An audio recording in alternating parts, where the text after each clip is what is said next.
Facebook, TikTok, YouTube সব জায়গাতে ইদানিং একটি নাম ঘুরছে, তা হলো সুলতানস্টাইন। আমিও আর ঘরে বসে না থেকে চলে আসলাম সুলতানস্টাইনে। আমি মূলত গিয়েছিলাম তাদের মাত্র 220 টাকার বিফ চাপ ও পোলাওয়ের কম্বোটি ট্রাই করতে। আমি তাদের রেস্টুরেন্টে ঢুকেই অবাক। তাদের রেস্টুরেন্টের একটি টেবিলও ফাঁকা ছিল না, প্রতিটি কর্নারই মানুষ অপেক্ষা করছিল। তো তাদের কিচেনে গিয়ে দেখলাম তারা বেশ পরিষ্কার পরিচ্ছন্নতার সাথেই খাবার পরিবেশন করছে। তাদের রেস্টুরেন্টের প্রতিটি কর্নারই ছিল ওয়েল ডেকোরেটেড এবং সিটিং এরিয়াগুলো ছিল খুব সুন্দর। একপাশে ছিল ফ্যামিলি বা ফ্রেন্ডসদের নিয়ে বসার জন্য আলাদা একটি সিটিং এরিয়া।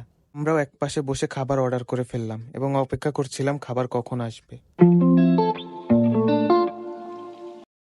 অর্ডার করার মাত্র 5 থেকে 7 মিনিটের মধ্যেই তারা খাবার নিয়ে চলে আসে।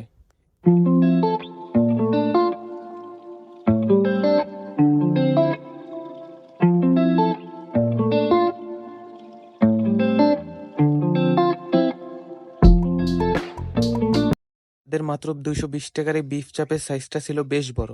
জানি না, ক্যামেরায় হয়তো ঠিকঠাক বোঝা যাচ্ছে না। এবং মাংসটাও ছিল বেশ সফট, ধরার সাথে সাথেই খুলে যাচ্ছিল। যদিও তাদের বিফ চাপটা ছিল খুব তেল মশলাযুক্ত, কিন্তু খেতে অসাধারণ। স্বাদের কথা আর কি বলবো, পুরোই 10 আউট অফ 10। এবার আমি তাদের বোরহানিটা ট্রাই করলাম। এটাও বেশ ভালো ছিল এবং প্রাইসটা ছিল মাত্র 70 টাকা। কিন্তু তাদের জাফরানি শরবতটা খুব বেশি জমেনি, আর 90 টাকা হিসেবে প্রাইসটাও একটু বেশিই মনে হয়েছে। আজকের মতো আল্লাহ হাফেজ, দেখা হবে নতুন কোনো ভিডিওতে।